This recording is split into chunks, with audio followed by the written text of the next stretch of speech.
o presidente Luiz Inácio fez uma declaração polêmica durante discurso em Cabo Verde, no noroeste da África. Vamos ao vídeo.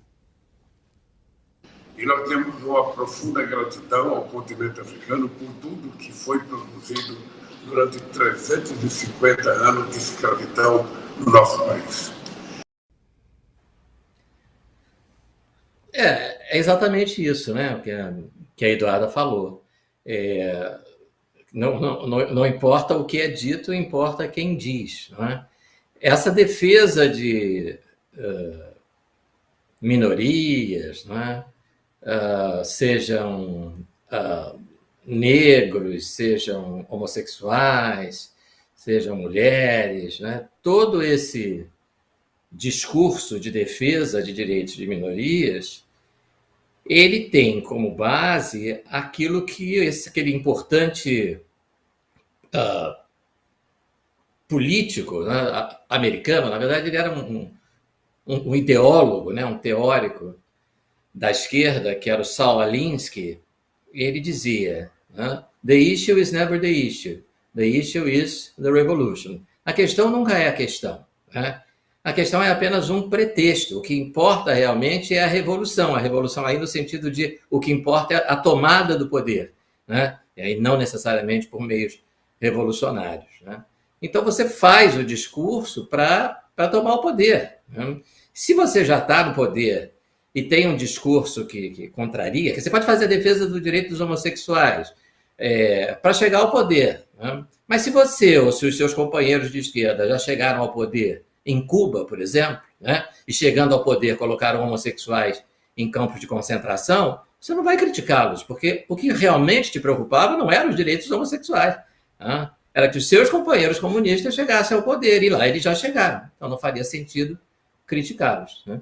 Então não vai acontecer nada, né? Qual vai ser a repercussão dessa declaração estúpida, infeliz, né, do Lula? Né? Nenhuma. Se fosse o Bolsonaro, né, ia dizer, olha, está fazendo uma afirmação positiva a respeito do trabalho escravo, está louvando o trabalho escravo, está louvando aquilo que foi produzido pelos escravos, ao invés de estar condenando com veemência, repudiando, etc. Né? Seria essa a consequência. Como foi o Lula, né? A esquerda não está nem aí para a questão da escravidão ou para a questão racial, né?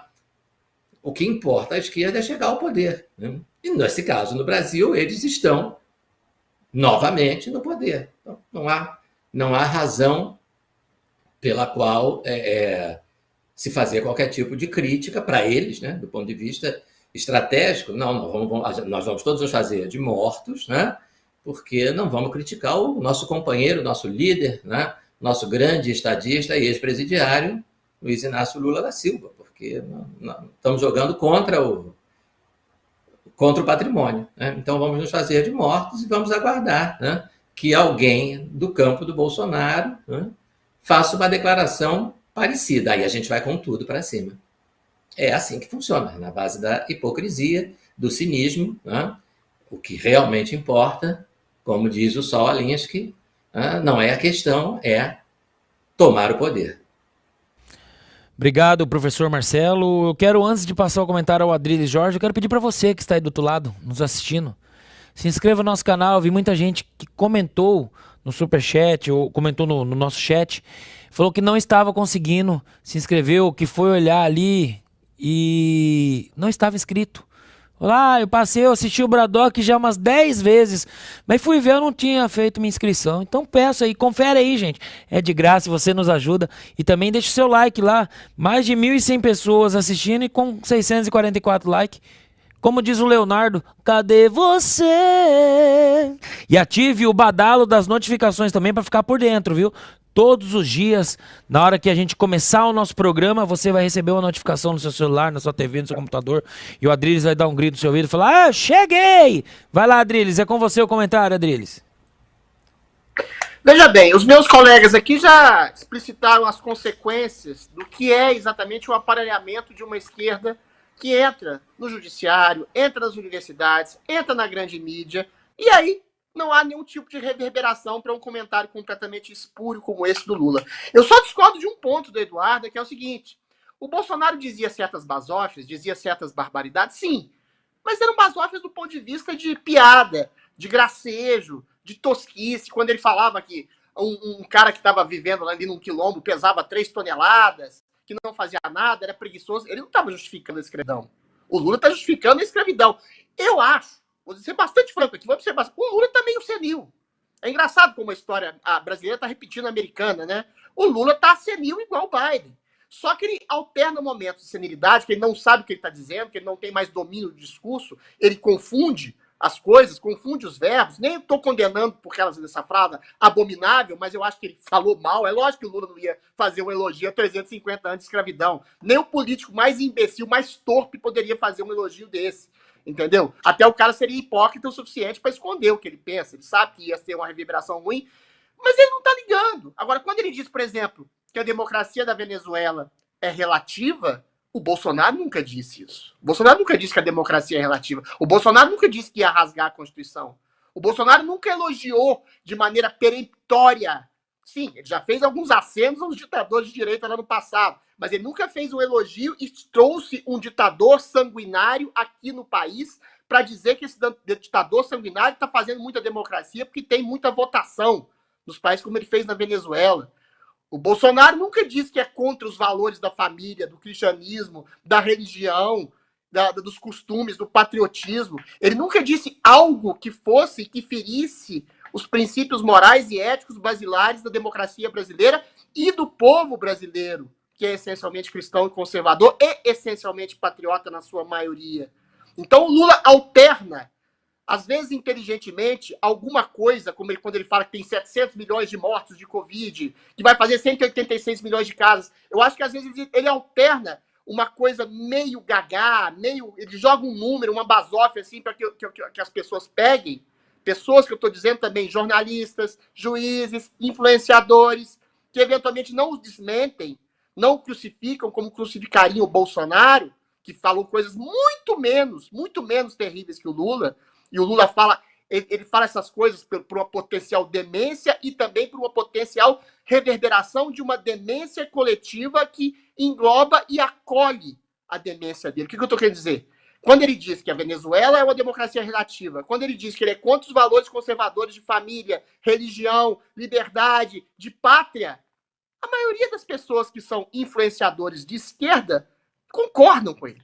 Então não dizem, não criticam, não reverberam, não criticam veementemente esse tipo de coisa, porque o que eles querem, a esquerda essencialmente quer no país, é uma espécie de ditadura subliminar de esquerda. Não precisa nem implantar um comunismo a raiz como tinha em 1917, porque hoje não precisa matar pessoas. Você não precisa matar os czares, você não precisa sumir com as pessoas. Você tira as redes sociais, você censura os jornalistas, você desmonetiza a imprensa que é oposicionista ao governo e ao judiciário, e eventualmente ninguém vai reverberar. Você já tem nas mãos as universidades, as escolas, as instituições culturais, a classe artística. Então, todo esse momento fica propício para que Lula diga as maiores basófias que ele tem dito e, eventualmente, ninguém faça nada.